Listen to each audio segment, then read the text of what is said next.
What's up, everyone? Welcome back to It's As Told by Natalie. If it's your first time, welcome. Don't forget to like and subscribe to this video because today I'm going to be discussing reserve life. If you're thinking about being a flight attendant or know anybody that is thinking about being a flight attendant, I'm going to be discussing flight attendant reserve, pay on reserve, and a lot more tea. So sit back and enjoy the video.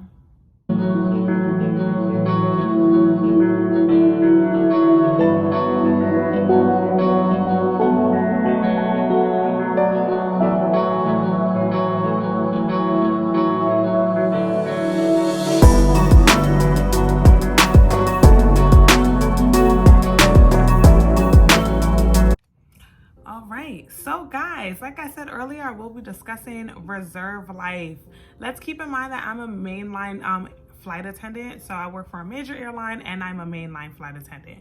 So if you are thinking about regional flight, I'm being a regional flight attendant, I'm not sure about how their system works, and each airline is different and they have their own like reserve systems and policies and contracts. So I'm only gonna be talking about my airline, just so you know. So I'm not feeling very well, so that's why I have my tea. Do you like my mug? It defines me perfectly. Just kidding. So let's start by talking about what reserve actually is. So reserve is being on call and available for your job to call you if they need you for a trip or an airport standby or whatever. So we are scheduled on reserve 12 off days. So when we are bidding for our schedule, we always do it the month prior, and bidding opens from the 10th through the 15th. So if I'm bidding for February, and I'm bidding for reserve, I'm only bidding for my days off that I want. Because keep in mind, on reserve, you don't know where you're going or anything like that. All you know is your days that you're off and the days that you are on call. And that's it. So the month prior, so in January, I would be bidding on January 10th through January 15th. Those are the days that it's open. And I'm bidding for my days off. Then we are awarded our 12 days off. Here is a glimpse of what my schedule looked like for February and what I was awarded. So as you can see, if you count the days, I have a block of 8 days off, and then I have 2 days, 1 week, and then 2 days next week, totaling up to 12 days off. Okay, now keep in mind that on reserve, it doesn't technically mean that they can always call you or that they always do call you on your reserve days. So you could possibly end up with more days off. It's just, you don't really know until you know. Okay, so going into the actual reserve month. So we know we have our off days. They can't touch us on those. But on the days that we're on reserve, they'll either assign you a RAP, which stands for Reserve Availability Period, and it's a 12-hour RAP. So I normally am assigned RAP A, which is from 3 a.m. to 3 p.m. There's RAP B that goes from 7 a.m. to 7 p.m., RAP C that goes from 12 p.m. to 12 a.m., and RAP D that goes from 4 p.m. to 4 a.m. So let's keep in mind that these RAPs do change depending on your base. Now I'm based in Charlotte. Those are my RAPs, my 12-hour RAPs for Charlotte. In New York, they were different, and I can't think of them off the top of my head, but they were different times. Still 12-hour blocks though. Okay. You've been assigned RAP A for the next day. They can call you anytime from 3 a.m. to 3 p.m. and assign you a trip or an airport standby. So what an airport standby is you either have to be at the airport for 4 or 6 hours, okay? And during that time, you have to be dressed in uniform and ready to go at any time they call you. things could happen. Like a flight attendant could be running late, or like operational things could happen, or they might have to switch out a plane, like meaning they might have to switch out a plane. And now the plane that they were going to use before only needed 3 flight attendants, but now they need 4. So, hey, you got to come now. So instead of like delaying the flight or canceling, they have flight attendants or an airport standby that are ready to head to that flight as soon as possible. When you are on airport standby, you can either, if you're there the entire time and they didn't use you for the 6-hour shift, you only get paid 5 hours and 15 minutes for it. So those hours go toward your 75-hour guarantee. Now, 75-hour guarantee? What's that, Natalie? You're going all over the place. I know I am, but I'm gonna catch up. So in the reserve month, a lot of people always ask, how do you get paid? What if you don't get used? It's all right. We're not like broke out here. Maybe broke, not broke. No, let me stop. Struggling, but not struggling. You know? Okay, I'm just kidding. Anyway, so we get a guaranteed 75 hours for our reserve month. So no matter whether or not they fly us or not, you get a guaranteed 75 hours. And that is stating that you have not called out, or you don't miss a phone call and get a missed trip or anything like that. If you've done everything you need to do for that month, then you will get your 75-hour guarantee, whether or not they even use you or fly you. There are ways of getting more money and getting paid more on your reserve days. For your reserve months, because 75 hours isn't really that much. So you could always fly above your guarantee by you can always pick up trips on your days off. So by picking up trips on your days off, you're now going above the 75-hour guarantee. So however much that trip is worth goes above the 75 hours. Let's say we picked up a 2-day trip with a DC layover and the trip is worth 10 hours. That trip now your monthly pay for that month will be 85 hours. Okay?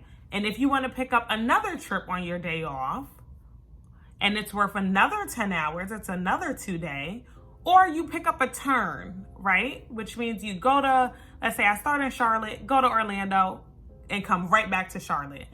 Those are typically worth 5 hours.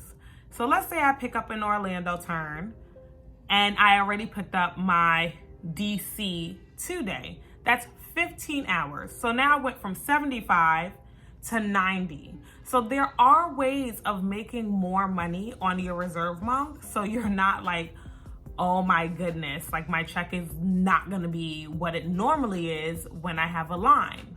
And by line, I mean when you actually have like your schedule and you know where you're flying and things like that. There are things that could get in the way of you maximizing your pay during reserve, because there are legalities. Like there are sometimes you can't pick up trips, because when you're on reserve, you have to pick up a trip if you pick up a trip on your day off, and it has to leave after a certain time and get back before a certain time. If you're working Monday, you're off Tuesday and Wednesday, and then you're back on call Thursday. So you only have those 2 days, but the trip you pick up has to leave after a certain time and get back before a certain time in order for you to be able to pick up that trip to be legal for it. So it's pretty hard sometimes to pick up trips if you only have like 2 days off, because sometimes there aren't those type of trips aren't available to you, which can get frustrating. So those are the things that just aren't as much fun about reserve, on top of not knowing where you're going. The things about reserve that I personally dislike is I'm more so like to know where I'm going and like what my layovers are going to be. But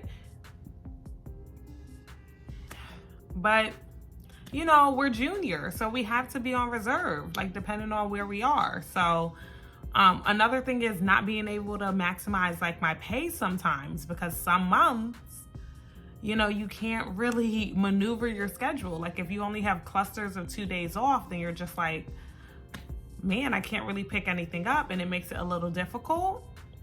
But the one thing about, and airport standby. I don't like airport standby. I don't like it. Okay, it gives me anxiety. On top of like getting the call at like 3 a.m, it's just like my heart starts racing. I get nervous. It's like crazy. I don't get good sleep on reserve at all because I'm just always so anxious that I'm going to miss that phone call. Another thing about it is I have gotten a missed trip before. Yeah, so what a missed trip is, for those of you that don't know, it's when you're on reserve and they call you and you oversleep, or you didn't hear your phone or what, and you only have like 15 minutes after they call for you to get back to them and say, okay, I've acknowledged that you've given me this trip. Or else then boom, they pass it on to the next flight attendant, and that's a missed trip. So for my company, you know, it's just pretty bad. It's just something you don't want to happen, and you get points. In my company, you get points for that, and it kind of like just goes on your record, and you don't ever want to see like that missed trip there. It's awful. I have just slept through straight, just been knocked out through that phone call. Like, and my ringtone is, like my ringtone for crew scheduling is not quiet. It's even on emergency bypass, just in case y'all might ask, like, why don't you put it on emergency? It's on emergency bypass. It's in my favorites, so it can get through my do not disturb. It rings. I just can't hear, I just don't hear it.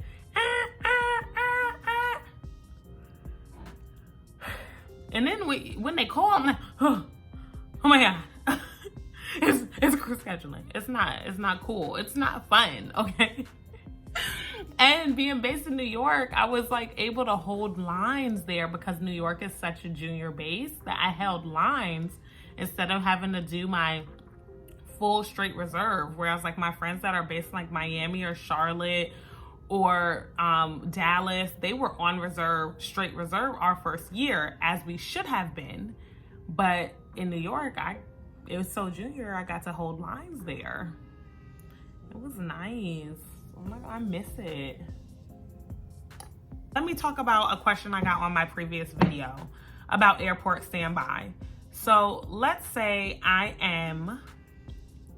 sat 3 hours of my airport standby shift, and then they finally decide to call me. Somebody was like, well, do you still get paid for the time you sat there? The question is, yes, I still get paid for the time that I sat airport standby, as well as getting paid for the sequence that I went on. Okay. Oh, another thing I wanted to talk to you about in terms of how we get paid is we get per diem for our trips that we go on. Okay. So on your reserve month, especially, I feel like per diem is extremely important, because you're not just getting paid the 75 hours. So let's say they don't use you the entire month, right? You're good. You're thinking, oh, I still got my 75 hours. I'm still getting something. You know, I sat on call or whatever. I didn't even sit at airport standby. I still got my 75 guaranteed. But per diem is a very important part of our paychecks. We get paid twice a month, y'all. On the 15th of the month, and on the very last day of the month, or the first day of the next month. So one of our paychecks has our per diem on there. So it kind of like helps, because if you don't have any per diem, which means if you haven't flown anywhere, per diem is time away from base. Okay, it's what you get paid for your time you are away from base. All right. And I think it's like $2.20 like an hour, but it adds up if you're away from base. If you actually flown your 75 hours that month, that per diem adds up. So it helps you buffer that, paycheck, so it's not as small. Let's discuss clicks. When you are assigned a trip on reserve, you get clicks for the days that the trip touches. So if I was assigned a 3-day trip, I would get 3 clicks, okay? And what a click does is it kind of assorts all of the flight attendants that are on reserve in an order. So it goes by like your seniority, then your date, how many days you're actually available for, and how many clicks you have. So how many times have they used you already? Because if they don't want to use and abuse you, if they haven't used this guy over here that hasn't been used at all, right? It's not fair. Not unless you want to work and you're like, hey, I'm bidding for trips. Use me. So then that guy over there who's like, leave me alone, he won't get used. He doesn't have any clicks and you have 3. So you would be lower on the list, or should I say higher? No, you would be lower on the list to get called than this guy over here that has 0 clicks. If you are available for 3 days and this guy is available for 3 days, but you have 3 clicks and he has 0 clicks, they're gonna call him before they call you, no matter what the seniority is. So that's a plus. Clicks are pretty important, especially towards the end of the month, because that's when you don't wanna, that's when you're like, I'm tired, okay? They've been using me and abusing me and I just don't wanna work anymore. Towards the end of the month, you'll have like 10 clicks and this person will be like, dang, I only got 1 click. That means they're gonna be getting used before you. So clicks are pretty nice, they're pretty important. However, you don't get clicks if you bid for trips. If you bid for trips like I do, because I'm a commuter, if you bid for trips, you don't get any clicks for it. So this month, I bid for a majority of my trips because I didn't want to stay at the airport. I didn't want to be living at the airport. Being a commuter and being on reserve can be very difficult because they can call you anytime, assign you anything. So for me, instead of being assigned just anything, I prefer to bid for my trips. So I know, okay, it's a later sign-in, so I can commute in that day. Or like, okay, I already know what I'm bidding for. If it's really early, I'll go in the night before. And it can be tricky. So sometimes, especially in Charlotte, I don't always get what I want because I'm just so junior. That really kind of sucks. Like, I'm a commuter and I've been on reserve in Charlotte at least twice already. And it's been working for me so far, but I'm finally starting to get this, like how it is being a commuter and how important it is to bid for trips. So this way I'm bidding for trips until I max out. So let's talk about maxing out. So maxing out on your reserve month is when you've reached, whether or not I picked it up myself or they've called me and assigned me trips, it all goes into the same bunch of like time and hours, okay? So that are not on my off days, not on my off days. I want to make that clear. So I've been used at least 85 hours. Yeah, so it is 85.01 hours in order for you to max out, which means crew scheduling can no longer call you for the month. And if they've used you at 85.01 hours, I would pick up that phone and be like, hello? Yeah, I'm done. Don't call me no more. I don't care if I have 2 days left. Don't call me no more. I don't care if I have a day left. Don't use me no more. Okay, so that's always a nice thing too. So, yeah, like if you have any more questions about Reserve, feel free to ask me anything you want to know, because if you are going to be working for my airline, then you're going to be on straight Reserve. And it's pretty important to try to get to know the system as much as possible, because to be honest, it's not really a thing they teach you much in training. Is like the scheduling and everything like that. So just know the key facts about Reserve is that you get 12 days off each month you're allotted that you have to bid for. We bid for our schedules the month before. So you'll know your schedule by the 18th of the month that's prior. Okay, so for February, you'll know your schedule by January 18th. There are wraps you can be assigned, airport standby you can be assigned. You get paid a guarantee of 75 hours. You can always pick up on your days off, and that goes above your guarantee. Remember, per diem is important, so fly, okay? Or bid for a trip every now and then. If they're not using you, hopefully you get something. And you can max out at 85.01 hours. And then you could just be like, hey, crew scheduling, please leave me alone. Don't call me. So yeah, just be prepared. Know if you are going to commute that it's tough on Reserve, okay? But it's doable. Find somebody to help you understand the system more and try to work it.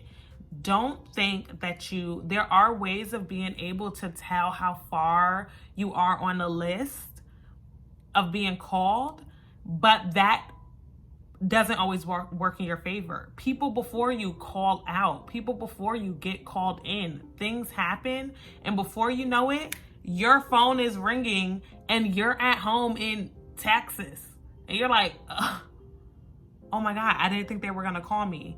Don't do that. You have to be at base, okay? So be careful about it. If you have any questions, shoot them down in the comment section down below. Be sure to give this video a thumbs up. If you haven't already subscribed, be sure to subscribe, okay?